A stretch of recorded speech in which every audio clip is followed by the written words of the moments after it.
IIT జేఈలో మంచి rank రానటువంటి విద్యార్థులకు బెస్ట్ ఆప్షన్ సిఎస్ఈఎంఏ కోర్సులు అడ్మిషన్స్ జరుగుతున్నవి. వాగర్థావివ సంపృక్తౌ వాగర్థ ప్రతిపత్తయే జగతః పితరౌ వందే పార్వతీ పరమేశ్వరౌ. ఆదిత్యాయ చ సోమాయ మంగళాయ బుధాయ చ గురుశుక్రశనిభ్యశ్చరాహవే కేతవే నమః. శృంగేరి జగద్గురు పీఠాధిపతులకి, కంచి పీఠాధిపతులకి నమస్కారములు తెలియజేసుకుంటూ కార్యక్రమాన్ని ప్రారంభిద్దాం. ఈ జూన్ 16వ తారీఖు నుంచి 30వ తారీఖు వరకు ద్వాదశ రాశులలో జన్మించినటువంటి వారికి ఏ విధంగా ఉండబోతుందో తెలుసుకునే ప్రయత్నం చేద్దాం. ముందుగా వీక్షించేటువంటి ప్రేక్షకులకి ఒక చిన్న మనవి.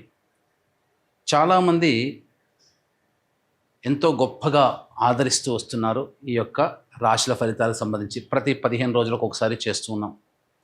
అయితే కొంతమంది ఈ చెప్పినటువంటి ఫలితాలు మాకు వ్యతిరేకంగా జరుగుతున్నాయి అనేటువంటి యొక్క అంశము, ఎందుకు మాకు జరుగుతున్నాయి అనేటువంటిది కూడా బాధను వ్యక్తం చేస్తున్నారు. అయితే గమనించినటువంటి అంశం ఏంటంటే, చాలామంది కన్ఫ్యూజన్ అనేటువంటిది అవుతున్నారు అనేటువంటిది.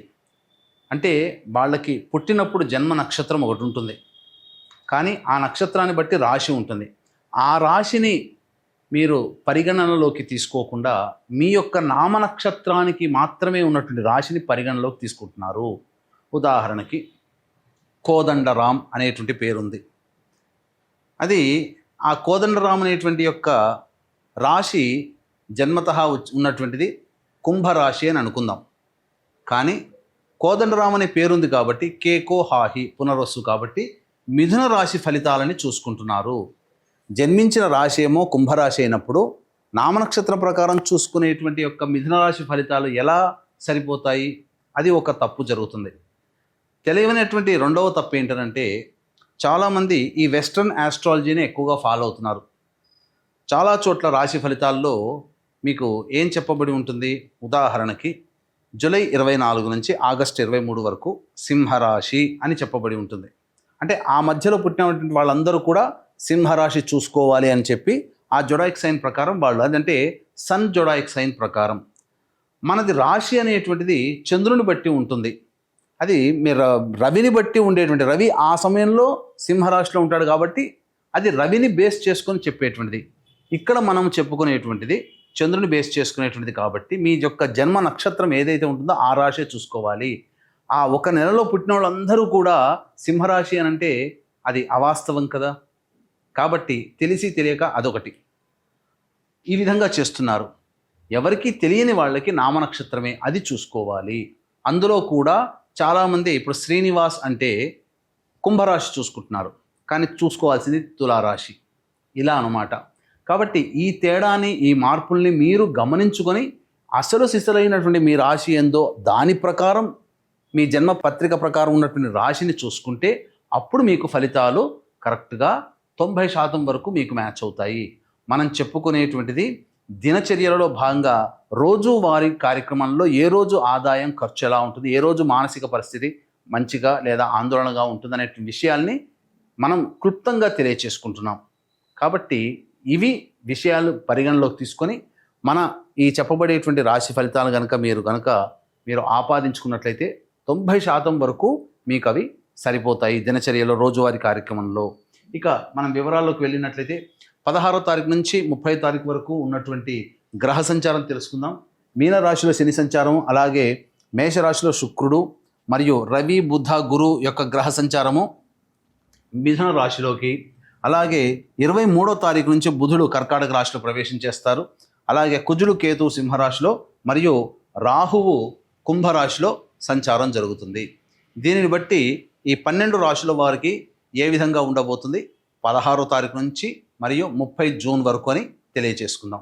జూన్ 16వ తారీఖు నుంచి 30వ తారీఖు వరకు ద్వాదశ రాశులలో భాగంగా తులారాశిలో జన్మించినటువంటి వారికి ఏ విధంగా ఉండబోతుందో తెలుసుకుందాం. తులారాశి వారికి రాశ్యాధిపతి అయినటువంటి శుక్రగ్రహ సంచార ప్రభావము ప్రధానంగా రాశిని వీక్షిస్తున్నప్పటికీ కూడా దంపతుల మధ్య అవగాహన లోపం ఏర్పడే అవకాశం ఉంటుంది ప్రధానంగా. కాబట్టి జాగ్రత్తలు పాటించండి. ఎవరైతే భాగస్వాములతో వ్యాపారం చేస్తుంటారో లేదా ఉద్యోగస్తులైనా వృత్తిలో ఉన్న వాళ్ళైనా తమ తోటి వారితో మాట్లాడేటప్పుడు, ముఖ్యంగా స్త్రీలతో మాట్లాడేటప్పుడు జాగ్రత్తలు పాటించాల్సినటువంటి పరిస్థితి. ఇక తులారాశి వారికి శనిగ్రహ సంచార ప్రభావం వలన ప్రతి పనులలో కూడా మందకొడిగా సాగుతున్న పని కూడా చకచకా ముందుకు సాగుతుండడం శని యొక్క గ్రహ సంచార ప్రభావం వలన అనుకూలంగా ఉండబోతుంది. అయితే ఇక్కడ ఈ తులారాశి వారికి గురువు చాలా అనుకూలంగా మంచి స్థానంలోనే ఉన్నాడు. కానీ గోచార రీత్యా గురువు మౌఢ్యమిలో ఉన్నటువంటి కారణం చేత ఈ దైవ బలం అనేటువంటిది తక్కువగా ఉంటుంది ఈ తులారాశి వారికి 16వ తారీఖు నుంచి 30వ తారీఖు వరకు. కాబట్టి జాగ్రత్తలు పాటించండి. అలాగే బుధుడు కూడా నవమ స్థానంలో సంచారం చేస్తున్నటువంటి కారణం చేత ఏం జరుగుతుంది, ప్రధానంగా ఏదైనా మంచి జీవితాన్ని పొందడం కోసం లేదా ప్రాస్పరిటీ అంటే అభివృద్ధిని కోరుకోవాలనేటువంటి ఆలోచనతో ఉంటుంటారు కదా, అటువంటి వాటిలో స్పెక్యులేషన్స్ అనగా స్టాక్స్లలో పెట్టుబడులు పెట్టడం కానీ, లేదా నూతన వ్యాపారాలకు సంబంధించి కానీ, లేకపోతే ఎవరికైనా డబ్బులు అప్పుగా ఇవ్వడం లాంటివి కానీ చేసినట్లయితే నష్టాలని చవి చూడాల్సినటువంటి పరిస్థితి. కాబట్టి ధనపరమైనటువంటి నిర్ణయాలు తీసుకోకపోవడమే చాలా మేలనేటువంటి విషయాన్ని గమనించుకోవాలి. ఇక ఈ యొక్క తులారాశి వారికి రవిగ్రహ సంచార ప్రభావం అనుకూలంగా లేని కారణం ప్రధానంగా ఏం జరుగుతుంది, ఉద్యోగ సంబంధమైనటువంటి విషయాల్లో కాస్త జాగ్రత్తలు పాటించండి. ఎందుకంటే మనము చాలామంది అనుకునేటువంటిది అంటే ఈ యొక్క విశ్వావసనామ సంవత్సరంలో తులారాశికి అద్భుతంగా ఉంది అని అన్నారు, మరి ఏంటి ఇలా నెగిటివ్గా వస్తున్నాయి ఏంటి అని అంటే ప్రధానంగా కంగారు పడకండి. ఉన్న ప్రతిరోజు కూడా ఒకరోజు పూర్తిగా సంతోషంగా, ఒకరోజు పూర్తిగా బాధగా ఉండదు కదా. మనకు అర్థం చేసుకోవాలి. ఏ రోజైనా కానీ కొంత సమయం చాలా సంతోషంగా ఉంటాం, కొంత సమయం విచారంగా ఉంటాం, కొంత సమయం బలహీనంగా ఉంటాం, కొంత సమయము ఏది చేత కాదు ఒక రోజులోనే. మరి అలాగే కొన్ని మాసాలలో గ్రహాల యొక్క సంచార ప్రభావం ఓవరాల్గా తులారాశికి సంవత్సరం అంతా బాగున్నా ఈ యొక్క జూన్ మాసంలో 16 నుంచి 30 వరకు కాస్త అనుకూలత తక్కువగా ఉంది. ఇది గమనించాల్సినటువంటిది. అయితే ప్రధానంగా ఈ సంబంధించినటువంటి బుధుని యొక్క సంచార ప్రభావము మారుతున్నటువంటి కారణం చేత 23వ తారీఖు తర్వాత నుంచి అనుకూలంగా ఉండబోతుంది. ఏం జరుగుతుంది, రాని బాకీలు వసూలు అవ్వడం 23వ తారీఖు తర్వాత, అలాగే ధనపరమైనటువంటి సమస్యలు తీరడం, ఇవన్నీ జరుగుతాయి. ముఖ్యంగా అనారోగ్యం నుంచి బయటపడతారని చెప్పవచ్చు. ఇక కుజగ్రహ సంచార ప్రభావం, కేతుగ్రహ సంచార ప్రభావము ఈ యొక్క తులారాశి వారికి పెట్టని కోటలాగా చాలా బలాన్ని ఇస్తుంది. కాబట్టి ఏ తర్వాత చూసుకున్నట్లయితే శని, రాహువు, కుజుడు, కేతు గ్రహాలు సంపూర్ణముగా యోగిస్తూ శుక్ర, గురు మరియు బుధుడు 23వ తారీఖు వరకు, అలాగే రవిగ్రహం అనుకూలంగా లేని కారణం, ఈ కారణం చేత ప్రధానంగా ఏదైనా కానీ మొండి పట్టుదలతో మీరు ముందడుగు వేస్తారు అన్ని విషయాల్లో. మరీ ముఖ్యంగా దైవానుగ్రహాన్ని పొందే ప్రయత్నం చేస్తే నవగ్రహాలు మీకు అనుకూలంగా ఉండబోతాయి. కాబట్టి దైవానుగ్రహాన్ని పొందే ప్రయత్నం తప్పక చేయండి, మానకండి, దైవ ఆరాధన చేయండి. ఇదొక్కటే పరిష్కార మార్గంగా చెప్పొచ్చు. ఈ యొక్క రాశిలో జన్మించినటువంటి స్త్రీలకి ప్రధానంగా తోటి స్త్రీలతోనే అవమానాలు ఎదుర్కొనే అవకాశాలు గోచరమవుతున్నాయి. కాబట్టి జాగ్రత్తలు పాటించండి. డబ్బు విషయాల్లో లేదా గ్యారంటీదారుగా ఉండేటువంటి విషయాల్లో మీ పేరు మీద ఏది ఉండకుండా చూసుకోండి. ఎందుకంటే అది భవిష్యత్తులో మీకు అపజయాలు లేదా ఇబ్బందులు కొని తెచ్చేటువంటి అవకాశం ఉంటుంది. అప్పటి వరకు మిమ్మల్ని గొప్పగా కీర్తించిన వాళ్ళు, గొప్పగా పొగిడినటువంటి వాళ్ళు, గొప్పగా మిమ్మల్ని చక్కగా ఆదరాభిమానాలతో చూసుకున్నటువంటి వాళ్ళు ఈ యొక్క 16 నుంచి 30 తారీఖు మధ్య వారి నుంచి స్పందన కొరబడుతుంది. కాబట్టి జాగ్రత్తలు పాటించండి. ఇక మరీ ముఖ్యంగా వివాహానికి సంబంధించి మహిళలకి వివాహ సంబంధాలు తర్వాత చూసుకోవడమే చాలా మేలనేటువంటి విషయం గమనించుకోవాలి. ఇక ఓవరాల్గా చూసుకున్నట్లయితే ఈ రాశిలో జన్మించినటువంటి మహిళలకి సాధారణమైనటువంటి ఫలితాలే ఉంటాయి. అయితే ఓవరాల్గా ఈ యొక్క తులారాశిలో జన్మించినటువంటి వాళ్ళకి విద్యా సంబంధముగా 23వ తారీఖు తర్వాత వచ్చేటువంటి ఫలితాలు శుభంగా ఉంటాయి. కోరుకున్నటువంటి విద్యా సంస్థల్లో మీకు సీట్ లభించే అవకాశం గోచరమవుతుంది. ఇక ఉద్యోగం కోసం ప్రయత్నం చేస్తున్నటువంటి వాళ్ళు సమయం కోసం వేచి చూడండి. ప్రధానంగా మీకు అనుకూలత లేదు, కష్టపడే ప్రయత్నం చేయండి. మంచి రోజులు భవిష్యత్తులో ఉన్నాయి, అది గుర్తుపెట్టుకోండి. ఇక వివాహానికి సంబంధించినటువంటి అబ్బాయిలకి అమ్మాయిలకి సంబంధించి చూసుకున్నట్లయితే సాధారణమైనటువంటి ఫలితాలే ఉంటాయి. వివాహ సంబంధాలు మరి యొక్క మాసంలో మీరు తప్పకుండా మీరు కోరుకున్నటువంటి విధంగా మీకు జరిగే అవకాశం ఉంటుంది. ఇక సంతానానికి సంబంధించి ప్రధానంగా వైద్యుల యొక్క సలహాలు సూచనలు పాటించండి. సంతాన కారకుడైనటువంటి గురువు అనుకూలంగా లేని కారణం చేత ప్రధానంగా సంతానం కోసం చేసే ప్రయత్నము వాయిదా వేసుకుంటేనే చాలా మేలనేటువంటి విషయాన్ని గమనించుకోవాలి. ఇక ఏతావాత మిశ్రమమైనటువంటి ఫలితాలు పొందుతారని చెప్పవచ్చు.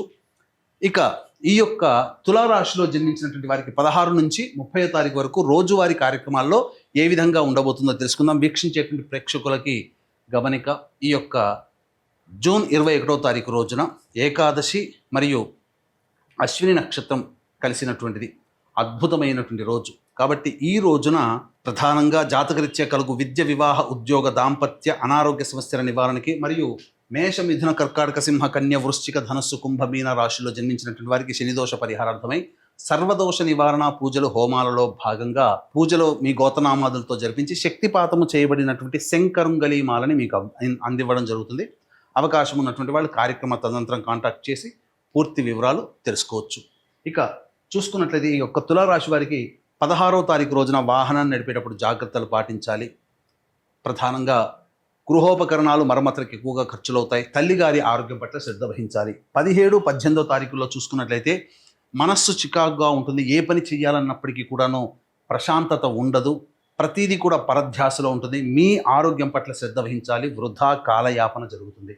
ఇక 19, 20, 21, 22వ తారీఖులో చూసుకున్నట్లయితే ధన రాబడి అధికంగా ఉంటుంది. అలాగే మీకు సంబంధించినటువంటి విజయాలు మీరు పొందుతారు. ఖర్చులకి మించిన ఆదాయం లభించడం ద్వారా మీకు చక్కటి జీవితం ఉంటుంది.